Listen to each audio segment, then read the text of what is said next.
بسم اللہ الرحمن الرحیم۔ السلام علیکم ناظرین، جیسا کہ آپ جانتے ہیں کہ رمضان المبارک کی آمد ہے۔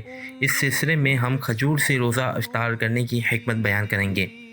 کھجور سے روزہ افطار کرنے میں یہ حکمت پوشیدہ ہے کہ کھجور غذائیت سے بھرپور پھل ہے۔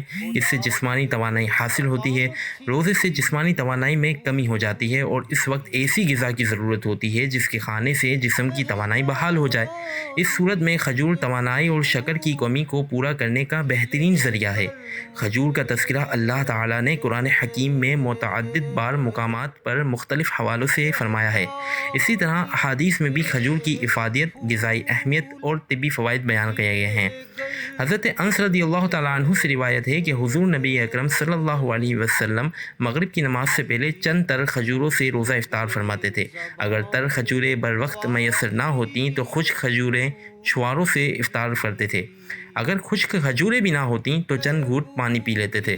آپ صلی اللہ علیہ وسلم کے اس عمل کو اگر سائنسی نقطۂ نگاہ سے دیکھا جائے تو معلوم ہوتا ہے کہ جب ہم کھجور سے افطار کرتے ہیں تو اس کی مٹھاس منہ کی لعاب دار جھلی میں فوری جذب ہو کر گلوکوز میں تبدیل ہو جاتی ہے، جس سے جسم میں حرارت اور توانائی بحال ہو جاتی ہے۔ اس کے برعکس اگر تلی ہوئی یا ملگن چٹخارے دار چیزیں استعمال کی جائیں تو اس سے معدے میں حدت اور کثرت تیزابیت کے باعث سینے کی جلن اور بار بار پیاس لگتی ہے، جس سے ڈائجسٹو انزائم تحلیل ہو جاتے ہیں جو معدے کی دیواروں کو کمزور کرتے ہیں اور تبخیر کا سبب بنتے ہیں، جبکہ کھجور سے افطاری کرنے کی صورت میں نہ تو معدے پر بوجھ پڑتا ہے اور نہ ہی معدے ہائیڈروکلورک ایسڈ کی زیادتی کو تبخیر کی صورت پیدا ہوتی ہے۔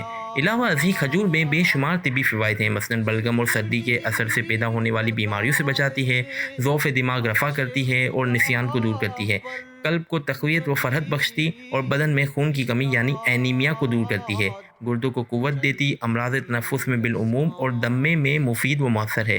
عربوں میں ایک پرانی کہاوت ہے، سال میں جتنے دن ہوتے ہیں اتنے ہی کھجور کے استعمال اور فوائد ہیں۔ ویڈیو پسند آنے کی صورت میں اس ویڈیو کو لائک کریں اور اپنے دوستوں کے ساتھ شیئر کریں۔ الصلاۃ والسلام علیک یا رسول اللہ وعلی آلہ و اصحابہ یا حبیب اللہ۔